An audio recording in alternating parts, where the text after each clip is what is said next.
Today feels like a momentous occasion. One, because it's the first time I've ever done a podcast recording with a guest in person, but also, Christine, you have came farther than any other guest I have ever talked to before. You literally flew in 2 days ago from Australia. Yeah, 14 hours later, I'm here. And you are bright-eyed and bushy-tailed.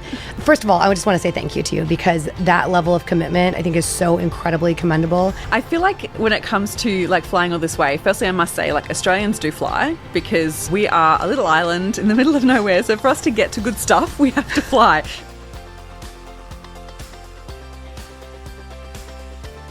I was just sharing with you, I just canceled a trip because it was 2 flights into Charlotte. And I'm like, that sounds like a lot. As an entrepreneur, as a human being, how do you decide what to commit your time and energy to? Oh, what a really good question. I've traveled a lot and I've taken a lot of big risks, and I'm always have always been someone that is super committed to what I do. So no matter what role that I've been in prior to starting my business, I was always like 150% in. And I've even had to learn to like dial it back a little bit because I would burn myself out, or I would realize that, hang on, I'm giving 150% here, but everyone else, my other colleagues, they're giving 90. Like, right. Why am I giving so much of myself? And so I feel like it's been ingrained in me from a young age. Like similar to yourself, my parents were farmers, and so we are instilled with that hard work ethic. And so I feel like that's a big cornerstone to who I am as a person, but be conscious of it not causing me to do things that aren't in alignment with where I want to go. So I've really learnt the element of discernment in the last couple of years in my business. In early stages, I said yes to absolutely everything, would go above and beyond for absolutely everything.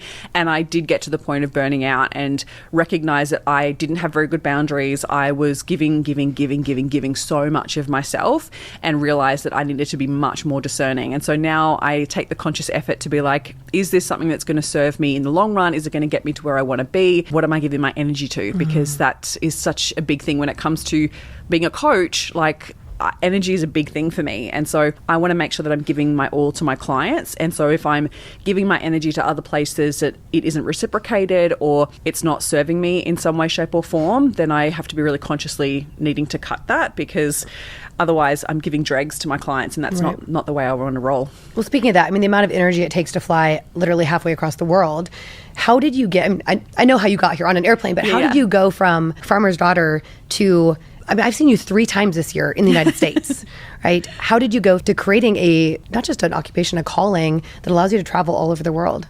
Well, I actually grew up in a very small town, and I feel like it was instilled in me, like, to get out. That sounds terrible. I understand.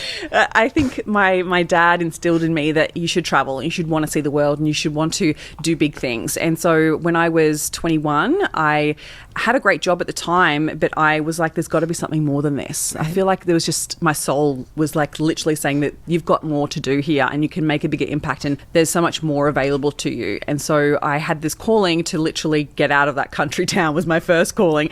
And so I applied for a job working on cruise ships, and I flew to the other side of the world, flew to London, took a job on a cruise line, and worked for 3 years following the sun. And that, I feel like, really set me up to take risks consistently throughout my business. And so when it came to coming along to these events here in the States, it actually wasn't a question of like, is this too far to go? Is this a silly thing to do? Should you invest in this? It was more like, what do I need to be the best version of myself?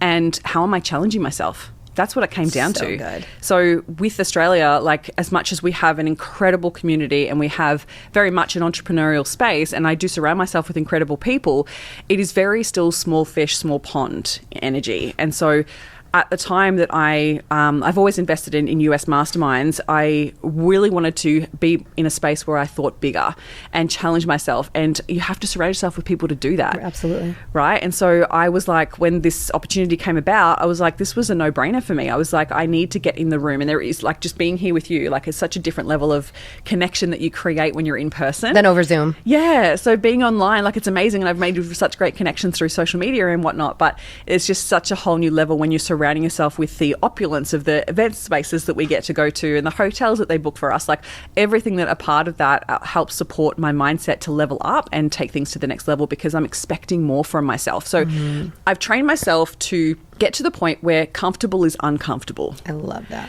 So a lot of people, are uncomfortable being uncomfortable. So they avoid that, where I was like, I get to the point now where I'm like, if I'm comfortable, I'm so bored. I don't feel challenged anymore. I don't feel fulfilled anymore. And so I now look for opportunities in order to expand me. And that's what this was all about. So there's two things you say that I want to bring together. One is that you got really comfortable at a young age taking risks. And I have to ask, what was like one of the most unexpected things from your time in the cruising world that you want to share that people would never anticipate? She was like, what can I share that I didn't sign an NDA on? I guess we worked so crazily. We worked so hard. We saw some incredible places.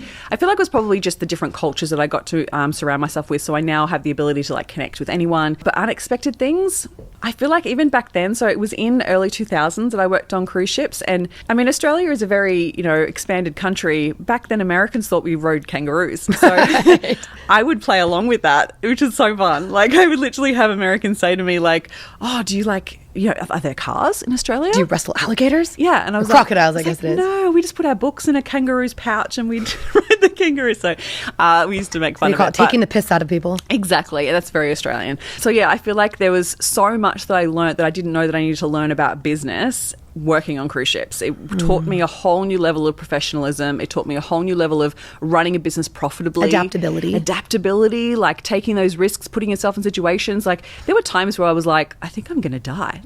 There was times in Russia where we were in taxis with a whole bunch of my friends where the taxi drivers started to race each other. And I was like, we might die. So I think that it challenged my level of comfortability and it challenged my ability to adapt and to back myself. Yeah. I just want everyone to hear that. So one was the ability to take risk and to not just take risks, but to actually seek out risks. And the second is doing things that felt uncomfortable all the time. My husband sold a startup a few years ago and I remember asking him, I'm like, I literally have sat and watched this entire process and I still couldn't tell you what was the thing. I was like, what was the thing that you did that you feel like is most responsible for your success? And he said, I did something every day that scared me. Yeah. And I to be very honest, I did a little gut check and I said, I'm not doing something every day that scares me. I think anytime we're we're going to go to the next level, we're going to evolve, that always feels like a little stretchy. But I got really honest that I'm not doing that. So thank you for that reminder that I'm probably not doing enough things that feel risky to me. Well, that's actually what spurred me to invest in being a part of the dinner series, because I remember I had a great year in business last year and I got to the end of the year and I was kind of pretty much cruised through this year. And that was good because I was it's proof that I've really developed a really good base for my business and the foundation of it, and I was really comfortable with the services that I was offering. Everything was working out really well. And yet I was not feeling super fulfilled. I hadn't really traveled last year at all and I felt like that was really missing. And I recognized when this opportunity came up, and I remember reading the sales page, and my question, especially as a sales expert, you're yes, that too. I remember questioning myself, if I invest in this, how will it shape me? So is this something that's going to really value me? How will it shape me? And it came back to, will it cause me to expect more from myself? Answer was yes, because I knew the people that were going to be in that room. Not personally, but I knew that there was a higher level of people that I really was going to surround myself with, the caliber. Secondly, I realized that it would also cause me to raise my standards in the way that I took care of myself, because the thought of, I went and actually got a stylist session done with clothes because I was I want to feel like I belong here. And I wanted to level up my own identity, that I was the type of person that puts myself in rooms like this and that I belong there. And so when I made that investment, I was I felt all the nerves, all the fear, all the excitement with it, and that's when I knew that it was right. And I think that that's where a lot of people are very different. They feel that nervousness, anxiety almost, and then they run instead of going, oh shit, this is going to level me up. So question there, because I often think we make decisions, hopefully from the highest version of ourselves or the future version of ourselves, right? We're feeling into that future version. Let's talk a little bit about imposter syndrome, because it was February, was our first event in Beverly Hills? Yeah, no, Arizona. Arizona, that's right. The May event was Beverly Hills. So we were flying into Arizona, and here you are flying, you're probably the only person outside of coming from Canada, right? Flying from a different continent, and you're coming to meet a lot of people that you probably never have met. And how, like, in that moment, did you still feel that excitement? Did you feel the fear? Like, did you feel the, am I going to like be the weird duck here? So I remember getting to the venue in Arizona and being so nervous that I had dry mouth. I was like, almost like had the nerves and my shake in my hands. And I remember holding onto my bag when we were getting our name tags and was like, all the imposter syndrome stuff came up. I was like, you don't belong here. They're going to think you're crazy. Like, I can't believe you've flown all this way. Was this the biggest mistake? Like, why would you go and spend all this money and then be in a room that you do not belong? Like, I had all the imposter syndrome stuff show up, and I had to put all the tools that I've learned in understanding the imposter syndrome and supporting my clients through it, and also learning this over the years of taking lots of risks. I had to put all those tools into practice at that moment. And I remember having a conversation with someone, and I remember being in the room before we'd even started the event, and I was having a conversation with her, and my eyes were like darting all over the room because I was so nervous and so uncomfortable. Dysregulated. Yeah, exactly. And so she actually said to me, she stopped talking and was like, oh, I'm sorry, I'm monopolizing your time. It's okay, you go talk to other people. And I realized at that moment, I was like, oh, you're not even present. And so I stopped and took a big deep breath, and I said, look, I'm really sorry, Melissa. I'm really nervous. This is the first time I'm being in the room with Chris and Laurie, first time I've been in an event like this, and I'm super nervous. I'm so sorry. You're valuable to me, and I really do want to have this conversation. I want to hear what's been happening with your business, so please continue.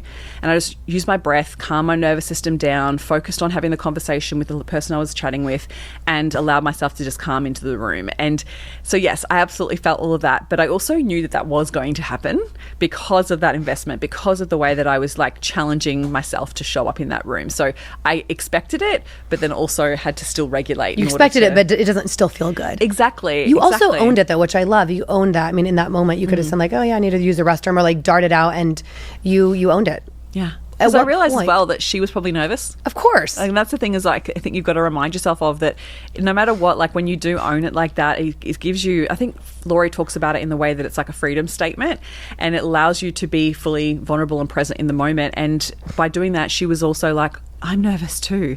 I'm like, oh good, I'm not the only one. And you probably weren't the only one that hired a stylist and felt like expansive and went, am I going to get what I want out of this, right? And then there was even I remember someone putting their hand up, and I won't name names because it's, privacy, but someone shared in that room, and someone that I really look up to, and I actually had known, and she actually presented in a mastermind group that I was a part of, and she was incredible, like amazing, that I ended up following her, and I followed her ever since. And she was in the room, and I hadn't spoken to her yet because I was like stargirling, like, fangirling a little bit. And she put her hand up and spoke about how she did not feel like she belonged in that room, and that she had incredible imposter syndrome. And I was like, hang on a minute. Like, she does belong here. She's a multimillionaire. She's doing extremely well. She has a massive following. She's very successful.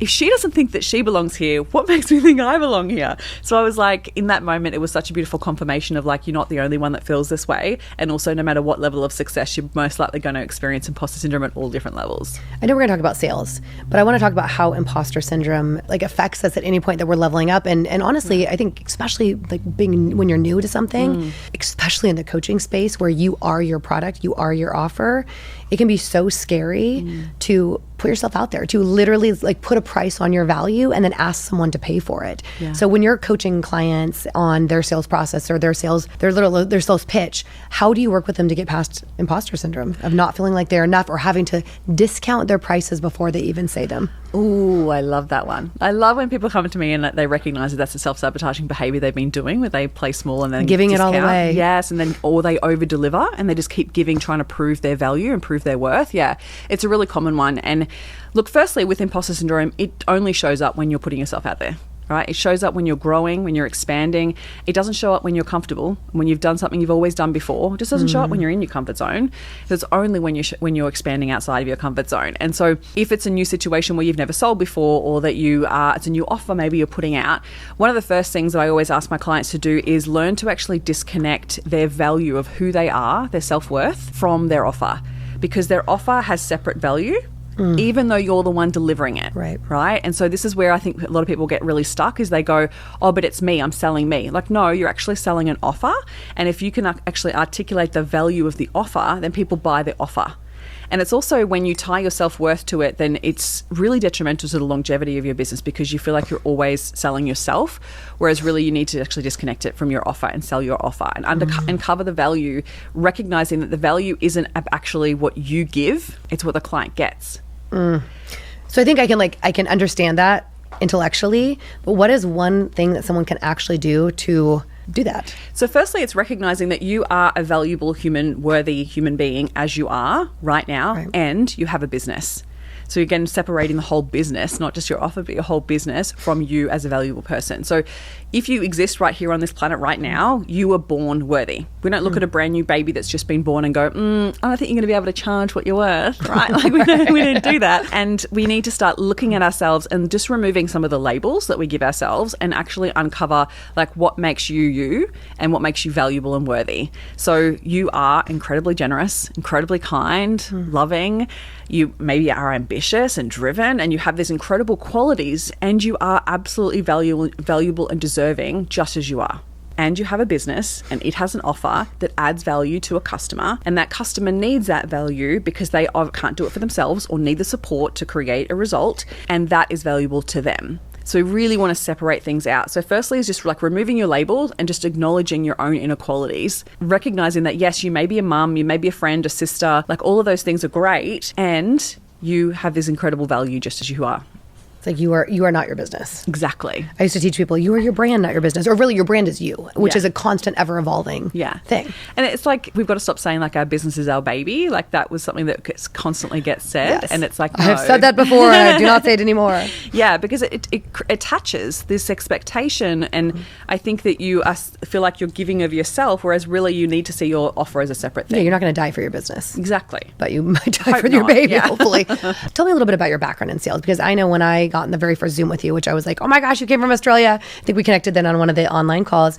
But when I sat down with you, I mean, again, coming from a background in sales myself, I was blown away by you. Like you just went through some of my stuff. I'm like, oh, that's so good. Yes. And it's really interesting because I always watch people in the space that are sales experts or sales coaches. And I think I gave you this compliment, which I very much mean. I often find that especially women, they're either very much in their masculine around sales. And so I'm like, yes, like they're hitting all the points, but it doesn't feel heartfelt or it's overcomplicated, or it's all about these like crazy funnels, right? The bravado of it. Yeah. Yes, it's a little on the showy side, or the other side, which I mean, I hope we're moving past just as an industry, but it's a little bit trigger based. Yes. Right? It's very FOMO, fear based, shame based. Yes, 100%. And when you shared with me kind of your values, your mission, and then also just like you gave me an audit of some of my own stuff, I was blown away. I was like, okay, we need to talk more. You are my type of woman. But how did you learn this? I mean, coming from, the cruising industry, like where did you get into sales? So super interesting. Part of our training, we were taught human behavior. Is that crazy? Like, I did not know I was going to learn this. And they taught it in like a full day training. And I remember thinking, this is gold. Like, this is so good. And so I implemented that obviously on cruise ships, loved it. And it was a level of like understanding our decision-making process, understanding motivations and what drives us, our values. Like it was really tied into a lot of what drives our human behavior, basically. Before I started my business, I was in corporate sales for a global company for about 6.5 years. And as part of that, I got to a point where I was working with a lot of business owners and we were taught to sell the strategy. So we would teach the strategy and then some business owners would take that strategy and run with it. Other business owners would get to a point where they hit a barrier and got stuck. And so like, I need to help with the implementation and the accountability. Well, actually, what it was the mindset. So I'd see them a month later and they'd done nothing and I thought it was me. So I was like, must be the way that I'm delivering it and communicating it. So I went back to learn communication styles. So I learned communication styles and then I heard about this thing called life coaching. Did not know it existed and didn't know it was a thing. Got completely obsessed, then became obsessed with neuroscience and started studying that and then started implementing all the things that I was learning and realized that the mindset element was so impactful and so powerful that I started implementing that in the corporate world and saw great results with my clients that they were then like, what are you doing? Right. Can you please teach the rest of the sales teams how you're doing because it's working? And so then that's when I started training the sales teams. And back then, the way that we were taught sales was very much a masculine way of teaching sales. And so I didn't know it at the time. But now through teaching a lot of entrepreneurs how to sell authentically and sell in a way that feels genuine to who they are is actually really leaning into the feminine side of sales. And so to give you a breakdown, like the masculine side of sales is push, shame, tear down. right? So fear-based make you feel selling. not enough. Exactly. And this is the only way you can be enough. Yeah, and if you don't invest in this, then who do you think you are? Like, it's this tear down. That feels really gross. Well, because the problem with that is even if someone makes a purchase and they feel poor about the purchase, they feel like, and then you get huge buyer's remorse. Yes. Right? And that's the last place. One of the biggest things I learned in coaching is like you want someone to invest and be in that relationship from a place of being open and trusting. Right. And you can't trust someone who has sold you. Right? 100%. It's learning to actually lean into the feminine side of selling. And so the feminine side is actually lifting up and encouraging and guiding and supporting rather than the tear down. And so that's what I love to teach is actually the feminine side of sales. And truly, like obviously I work with a lot of women. So when we come back to a feminine way of selling, it's through connection. And that's what we're fucking great at, right? That's what's part of our DNA. Like we are a connector and we are a supporter and we are a lover. So when you think about like selling from that perspective, you hold space for someone. And if you disconnect your self-worth from your offer, you can hold space in a sales process and allow someone to make the right decision for themselves and not be caught up in whether they're going to say yes or no. And truly being unattached from the outcome. Like I had someone that was in for my mastermind literally today. They are going through some personal stuff. They're like, I don't think this is the right time. And I said, I love you as a human. And this has nothing to do with like our friendship outside of this. Yeah. You've got to do what's best for you. Yeah. Instead of saying, oh, well, you'd already committed, or, oh, are you operating out of fear? And I've seen that before. I've seen, and again, not saying it's always men, but I've seen people that are using those masculine tendencies. The part is that no one will ever come back to you ever 100%. Again if you do those things to them. 100%. And of course, I mean, just egoically, you're operating from a place that is the opposite of empowering. But when I was like in sales as a career and they were teaching us like all of these different sales styles, and it was like, there was, now I'm trying to remember. I mean, I think we had to learn over 30 or 40 different sales tactics. Yeah. And there was like 3 that I just naturally did. Mm-hmm. And I'm like, this isn't a tactic. This is just how I naturally communicate. And one is like reduce to the ridiculous.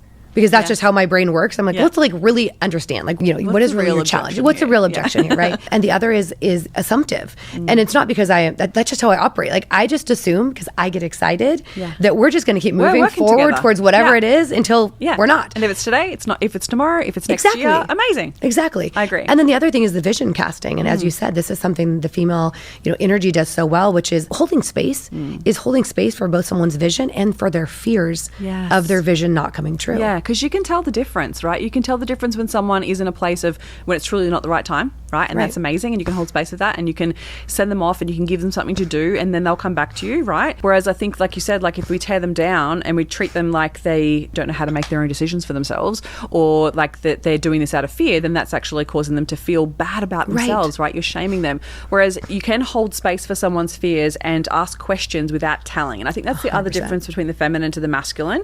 And when I say feminine to masculine, I don't mean men and women, right? I just want to highlight that for the listeners. So we're not talking men and women. We all have the ability to be in our masculine energy versus our feminine energy. And I was very much in my masculine in sales, right? Ditto here. Right? So well, actually, no, not in sales. I was in corporate in my behaviors, but in sales, because I sold 55 plus older people. Yeah. And when I was 23, 24, operating from a standpoint of I'm going to shame them or like manipulate them was not going to work. No. Yeah. So when we have the ability to be in our masculine and our feminine, it's about having the balancing out the masculine and feminine. And I think that with the masculine, like we do the tear down or we do the pressure and the fear. Whereas if we're in our feminine, we can ask really empowering questions to support them to come to their own conclusions, just for them to decide, am I making this decision out of fear or is it really the wrong time? And so when you really hold space for that in a sales conversation, someone feels so supported that they can then walk away and actually truly feel aligned with their decision and feel good about it. That's ideally what we want, is for them to feel good about it. And so I've had clients before where they've reached out and been like, oh, I've invested in this other thing and I know this is going to take so much time, or I'm working with another coach at the moment, and I'll be like, great, go finish with them, implement what they teach you, and then come to me when you're ready. Like, that's amazing.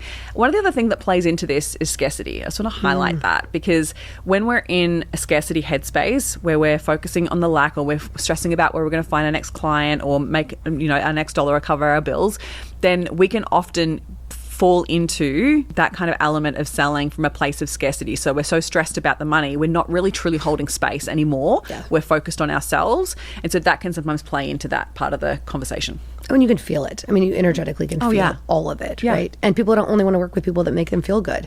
That doesn't mean we can't call someone up or we can't challenge them, but it's got to be done from a place from a loving place. From a loving place that's about their gain. So talk to me about objection handling? Because I don't feel that there's enough good conversations about sales, so I want to dive in there. So when someone's getting an objection, this could be an objection from someone they're pitching, like they're sharing an offer with. This could be an objection from someone in your relationships. Like how important it is, one, to not understand that objections aren't no's always, but how do you deal with objections? So energetically and logistically. Yeah. So objections are good. You want objections. If you're not getting objections, you're probably not pitching enough. Signs of interest. Yes, absolutely. And clients are actually putting an objection forward in order to be supported through the decision-making process. So you want to hold space to actually allow them to work through that objection with you. And so there's a couple of different things. So one, we want to recognize that if you know your ideal client well enough, you should know what their objections are. So you shouldn't be blindsided by them. If you're blindsided by them, then you most likely don't know your ideal client well enough. And so you should be going into a sales conversation knowing there's pretty much going to be a few different objections that your ideal client usually has. Time, money, am I ready? Yes. So, or another way to put that would be ability. So people have the fear around like, can I put this into place? Will this work for me? Right? So yes, time, money, and ability absolutely plays into it. But there'll sometimes be some other nuanced types of objections depending on your ideal client and the way that they will verse them. So being really clear about those, and what you want to do is actually have a conversation around them, and usually in the process you actually bring them up much earlier than what people expect. So if you're having a conversation around them, then less an objection and more about a conversation, and then usually then down the track when you present your offer, because ideally a sales conversation process is really determining whether they are the right fit and whether they're ready. You should not be pitching someone if you have not invited them to the next phase. And so if you're pitching and you don't know what the response is going to be, it's probably too early in the process. Right. Can you share, I still get like the DMs that are pitching something the first time. Can you share why no one should be doing that? Because there's no relationship really from the get-go. I think that it's so interesting because it's like sometimes you need to pitch in order to develop the relationship. But if you're not personalizing it, if you're not really considering how it's going to be beneficial to the person you're pitching to, then you're most likely not in the stage where you should be pitching. Do your research. Do your research first and foremost. And I assume when you're saying pitching, though, you're saying an invitation to the next level of whatever. There's a difference between that and like pitching something to someone that's there's a cost to. Okay, so so before you're selling something is what you're trying to say. Yes. So engaging them. Yes. So often people get so in their heads about selling is that they go into the conversation thinking, oh, I've got to sell this person. Right? That's the wrong way to come about it. The way that you want to come about it or approach it is, what information do I need to know to determine whether this client is the right fit for me, right? Whether I actually have the solution to the problem they're experiencing. If I don't know that they have the problem yet, if they haven't voiced it, then you most likely don't have the permission to sell. It's like nobody wants to go to the doctor and have them give you a prescription before they've even asked you what your symptoms are. Exactly. Slow the process down is probably the first step to this. Is like, you want to slow the process down, ask some really great questions, get to know them first, build some really good rapport, determine whether they have the problem that you have the solution to. Ask them if they would like a solution to the problem that you have. That's so good. Would you like a solution? And so the way that I look at sales is it's invitational and conversational. So if it feels like an interrogation, it's not a conversation. If it feels like you are pushing or pressuring people into getting ready to pitch or getting ready to buy something, then again, you're not being invitational. So I want you to think about how you're inviting people to the next phase. So you're giving people an opportunity to say, yeah, actually, I am interested in that. And so when you do that, it feels so much more enjoyable from the customer's point of view, but also from yours. As a business owner, we don't want to pressure people into buying. It's gross. It feels uncomfortable. And so we want to be in a situation where they're getting on a call with us or in a DM with us and being like, yeah, I have this problem. Absolutely. Yes, I want to actually solve this problem, and you can help me with this. Amazing. Can we talk more about this? So it's literally setting up the process and inviting people into the next phase. So the presenting your offer or like sharing your solution is actually step 6 in the sales process. Yeah. And this is where people go so wrong. They go straight into like, here's what I do, here's what I sell, here, do you want it? Whereas we need to go through so much more before that in order to get there. Can you walk through the steps? Yeah. Because I think it's really helpful, because most people, and this is the unfortunate thing, I think, even in the coaching world, is we get really good at the craft. We don't get good at how to qualify people for our offers. Yeah. And it's having a sales background, it's still something that I'm like, oh, this is something I can polish up, or this is something I need to work on. So what are the processes, or what is the process, the steps of the sales process? Yeah. So someone can as they're listening, audit, like, am I doing these things? Because what they're going to notice is if they're not, there's a broken step. And even as I describe it, you'll probably be like, oh, I've been in a situation like when they sold too fast and that felt, you were like, you literally get the red light. You're like, stop, back away. And so one of the things is when selling with your feminine energy is like, pay attention to your intuition, because your intuition will say stop. Right? Like, am I getting a green light here? Am I getting a red light here? Like, stop when you feel that energetic response from your intuition saying, don't sell here. People do not want to be sold to if they're not ready for the solution. Well, and not to mention that will close the door to any future invitations. Exactly. It's not a one and done. We're not selling, timeshares. Yeah. So steps of a sales process. So the first step is rapport. Like, it's one of the biggest and most important, I think, because if you don't have rapport, they don't trust you. They're not going to actually answer the questions you ask them, and it's going to feel uncomfortable right from the get-go. So building rapport is like building a connection, is another way to put that. So build some connection with the client first before you then take it through the next steps. Invite them into the next phase. So then inviting them into the next phase is the setup. So again, people don't want to be sold to if they don't know they're about to be sold to, right? It's like, surprise, I'm here to sell you. Like, it feels really uncomfortable. And so I put this into every phase of, like, this can be in a sales page, on speaking from, like, selling from stage, in the DMs, like a sales call, like any type of sales process. If you do a setup, it's building into this invitational phase where a client feels like, oh, that makes sense. I'm going to have to make a decision at some point, or there's going to be something presented to me and I'm ready and I'm open to it. Whereas if you don't set it up, then they already put their back up, and that feels really uncomfortable from a seller's perspective. It's like, you don't have permission here.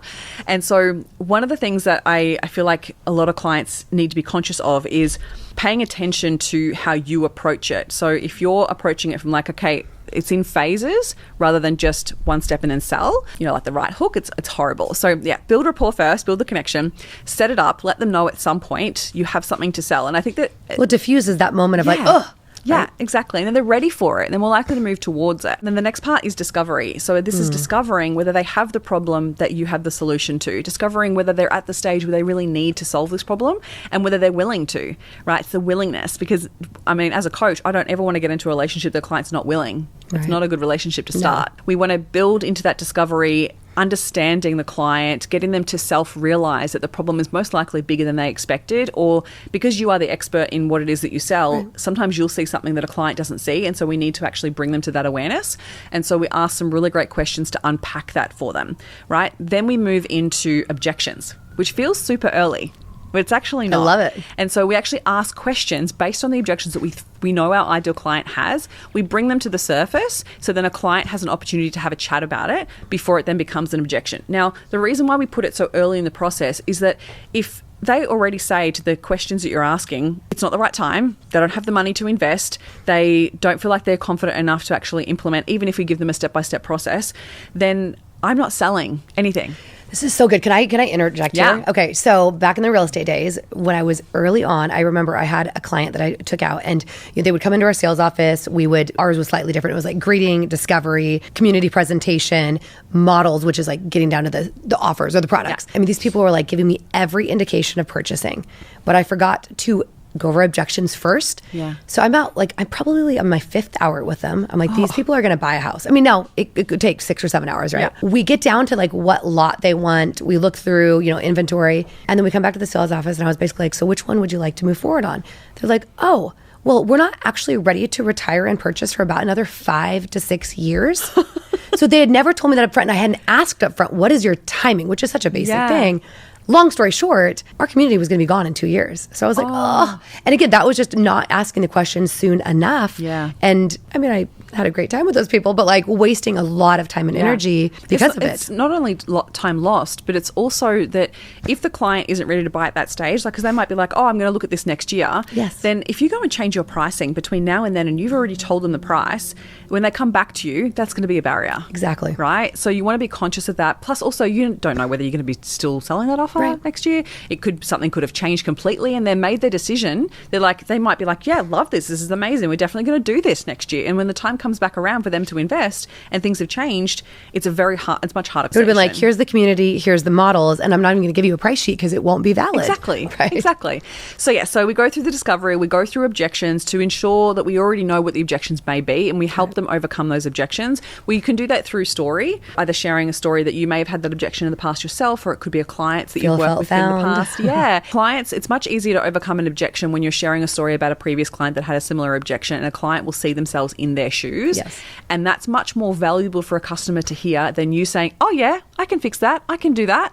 People don't know that. And there's a level of skepticism and distrust in the market when if I just said to you, oh yeah, I can help you with that, how do you know for sure? I think the other thing is, even if they do trust you, they feel like I'm too far away from them, from where they're like, they might want to get to where I'm at.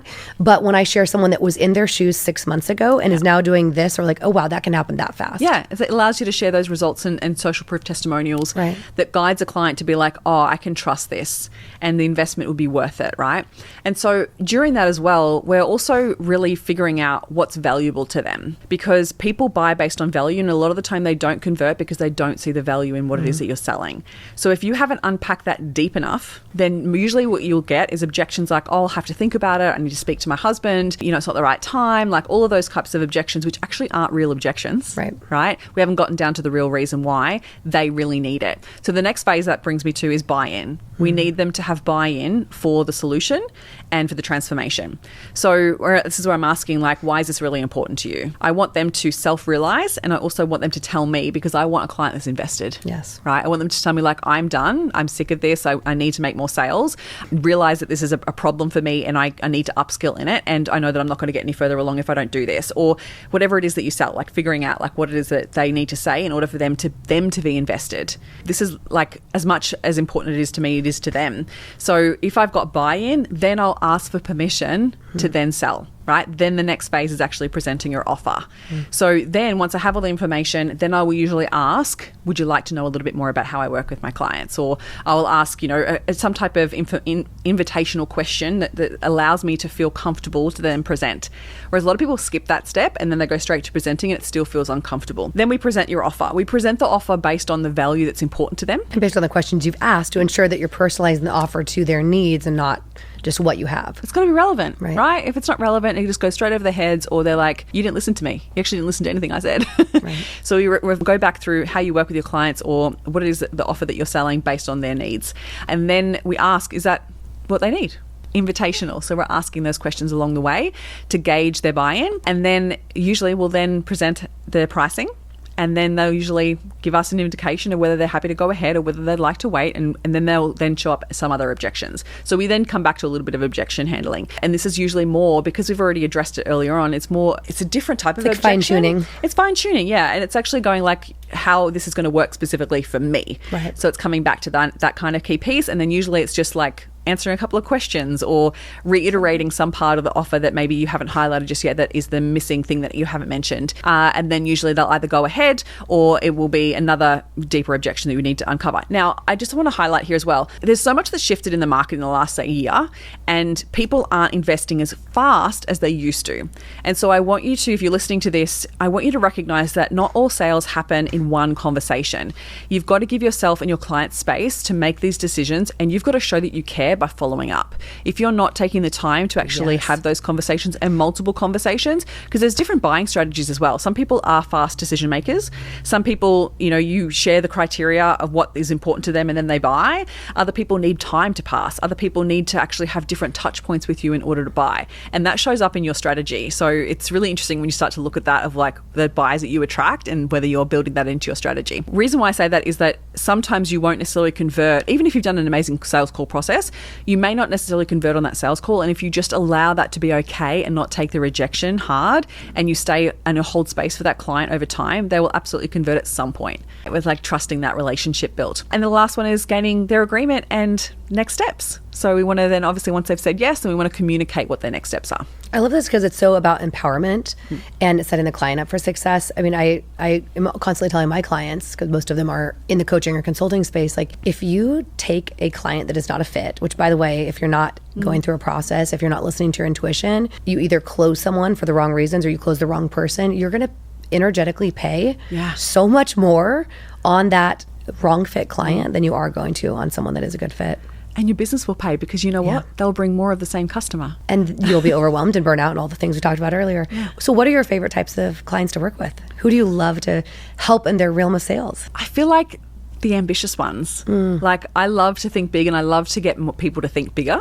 And so I work with a lot of service-based business women who are, care about making an impact, care about integrity, and care about serving really at the core of it. But there's an element of ambition there. Like, they may not have the belief yet, they may not have the confidence in themselves just yet, but they have big dreams. And so I love them to get them thinking even bigger, but being super ambitious. So they're my favorite clients. You have to anchor their vision. Their vision has to be bigger than their fears, right? Yes, 100%. And where can people find you? I hang out most on Instagram, so you can find me at Christine Corcoran _coach.